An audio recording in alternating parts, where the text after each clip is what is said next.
过去2年，中国当局多次承诺将帮助追查任何有关东突厥散儿童失踪的报告，以证明他们没有被强迫与父母分离。中国首次公开承诺帮助寻找哈里布·托尔逊的孩子是在2019年。当年7月，时任中国驻英大使刘晓明在接受 BBC 直播电视采访时说：“如果你们知道有失去孩子的人，就告诉我他们的名字。”刘晓明否认在东突厥散地区的政策可能导致大量儿童与父母分离，但他表示，如果我们有任何证据，他会进行调查。但追踪这一事件的 BBC 记者沙雷报道说，这些承诺尚未兑现。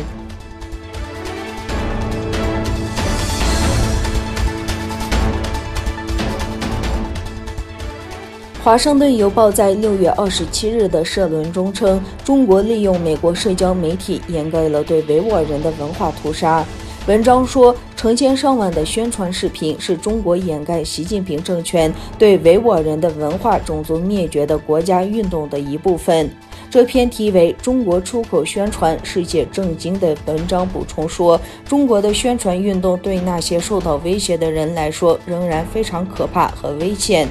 文章中称，典型的例子之一是在一些视频中，74岁的维吾尔活动家热比亚·卡迪尔的家人被迫发言。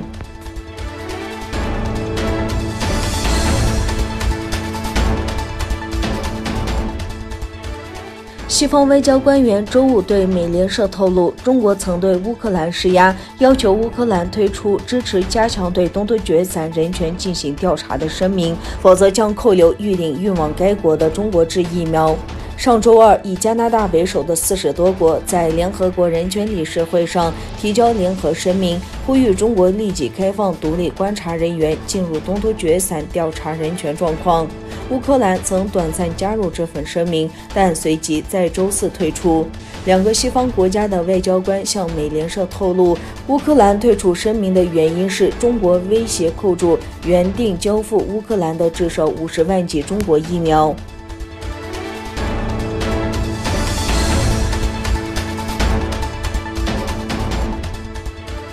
印度向中印边境增兵5万，以便对中方首次采取进攻性防御态度。彭博社引述4位不具名消息人士的话报道说，在过去几个月内，印度已经向中印边界的3个地段增派了地面部队和战斗机中队。目前部署在中印边境的印度兵力已经增加到了20万人，比去年增兵约40%。官员们表示，除了士兵外，还向该地区派遣了重型武器和战机舰队。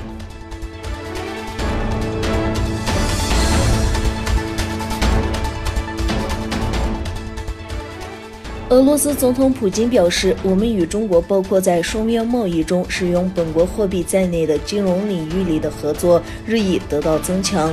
普京和中国国家主席习近平举行视频会晤。普京在会晤中称，两国之间的贸易额从2001年至今增长了14倍。普京称，中国和俄罗斯之间不存在互相领土主张。普京和习近平在这一会晤框架下还签署了旨在延长已满20年的中俄睦邻友好合作条约的一份协议。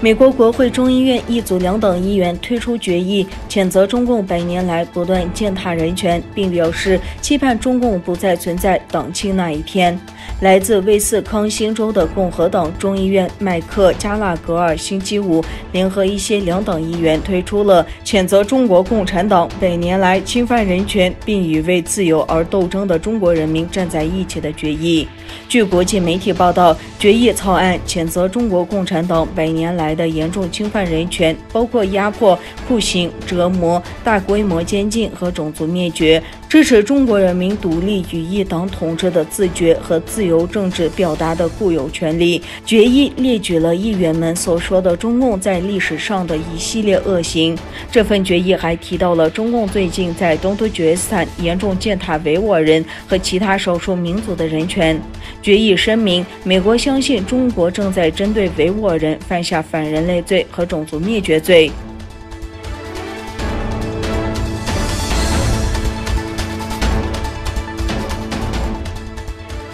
巴基斯坦总理伊姆兰汗辩称，中国政府在东突厥散对维吾尔人的政策，并不像西方媒体所反映的那样。他表示，他们与北京有着基于信任的牢固关系，他们接受中国对东突厥散所说的话。伊姆兰汗祝贺北京政府打击腐败，使亿万人摆脱贫困，同时祝贺中国共产党成立100周年。他说，中国共产党是一个独特的模式，对我来说，这可能比任何选举民主更引人注目。